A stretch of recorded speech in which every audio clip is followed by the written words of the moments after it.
Hi, so I want to talk about SMPs, or Special Master Programs. Are they the new requirement for medical school? What is an SMP?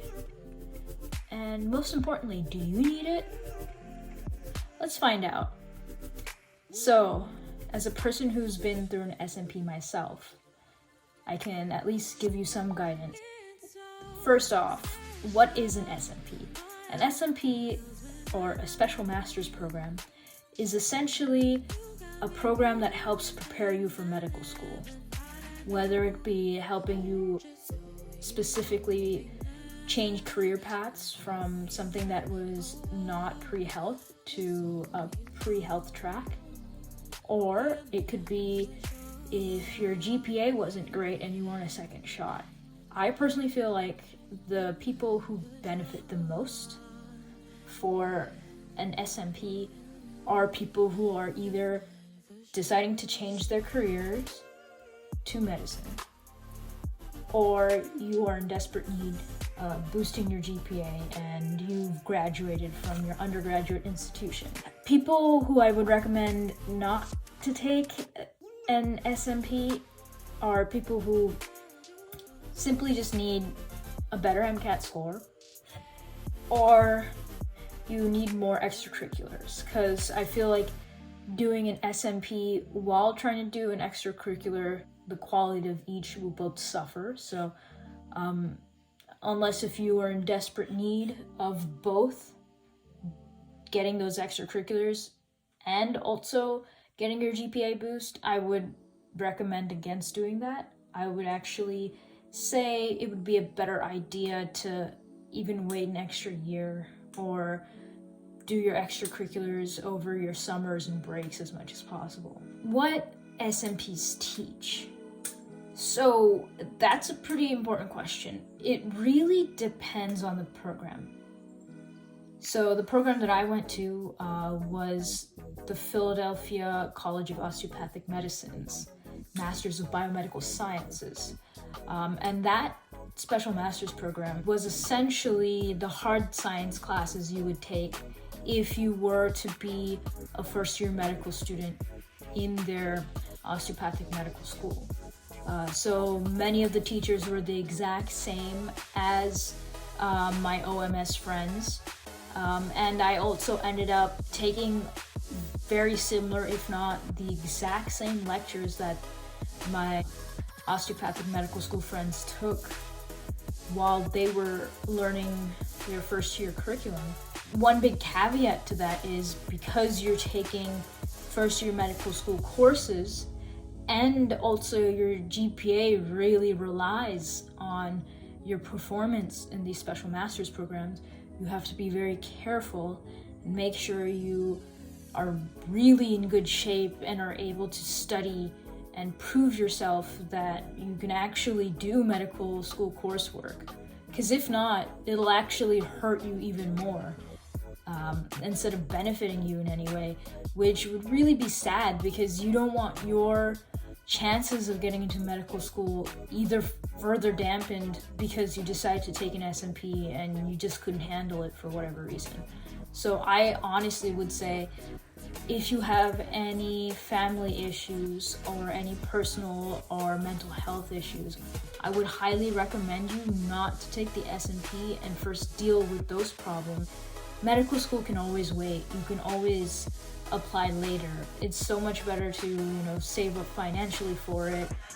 Basically apply when you know you're at your healthiest. SMPs are basically like medical school light sometimes. There are also other types of SMPs. So the career changer SMPs are essentially taking pre-med courses, kind of like a post-bac program is what they like to say sometimes. So a post-baccalaureate program is essentially taking undergraduate courses, putting them together in a way that they fulfill all of your prerequisites for medical school. Another thing I would say is that a lot of SMPs, what makes them very attractive to people is that they have these supposed linkages to the institution that created the special master's program. So, for example, Philadelphia College of Osteopathic Medicine made their own master's program, and they have their own medical school. Same with UPenn, Eastern Virginia Medical School, Temple University School of Medicine. They all have their own special master's programs, which can act as a linkage between their medical school. One big caveat to that, again, is the GPA requirement. They will definitely ask for you to reach that threshold before they even allow you to do the interview. And also, many of these programs will say that, oh, it's a guaranteed spot, but the fine line for that one is that you have to make sure that you nail the interview.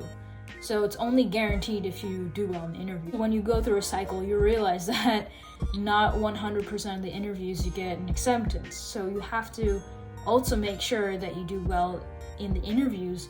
Even if you are a special master's student, maybe they might give you some special treatment. Maybe they might not. So you got to be careful about that too. So make sure you have the adequate practice for the interview, because 9 times out of 10, they're going to make you do an interview.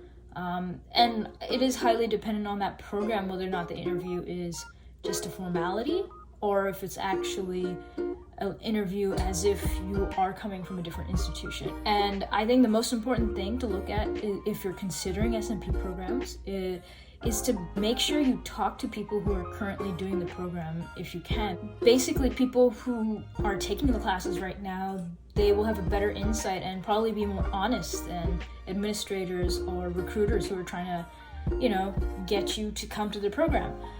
They might tell you up front, I wish I didn't do this program because I ended up with a lower GPA because the workload was very hard. Or they might say, oh, this program is actually really great and it is as advertised. Like, if you don't get in the first year, maybe you get in the second year, and then you'll be like, wait, what? There's a second year? So some programs are 1 year and some programs are 2 years.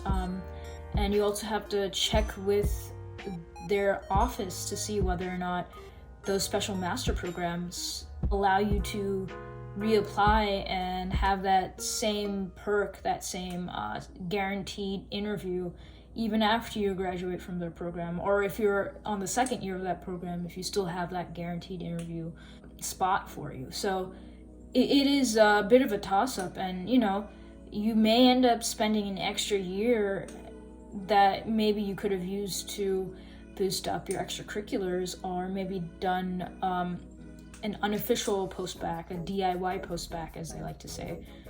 So it all really depends on what you're looking for. And I would say one thing that Special Masters program has really taught me personally, and I really thank them for, is the fact that I learned a lot of my first semester course material that in the medical school that I'm in right now, thanks to my Special Masters program. And that really made at least the first semester so much more manageable because I already had this baseline of knowledge. Some of the medical schools that I actually interviewed at, they asked me about my Special Masters program at PCOM. They're like, oh wow, you went to Philadelphia College of Osteopathic Medicine for your master's. What are you learning there? Is there any knowledge that you feel like you gained from doing the program? And then you can actually talk about your current work and all of the stuff that you're learning at the moment. Sometimes some of the master's programs also give you opportunities for research too.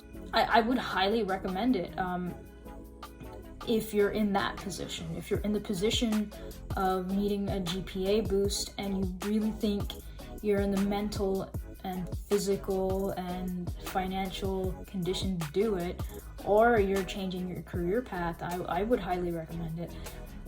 So I really hope that helped with allowing you to decide whether or not an SMP is a good choice for you, because I feel like it's kind of this unspoken new thing that a lot of people are doing. You'll notice that half of your classmates, or like a very big chunk of them, did some sort of master's program to get here. It's becoming increasingly popular and almost required to an extent.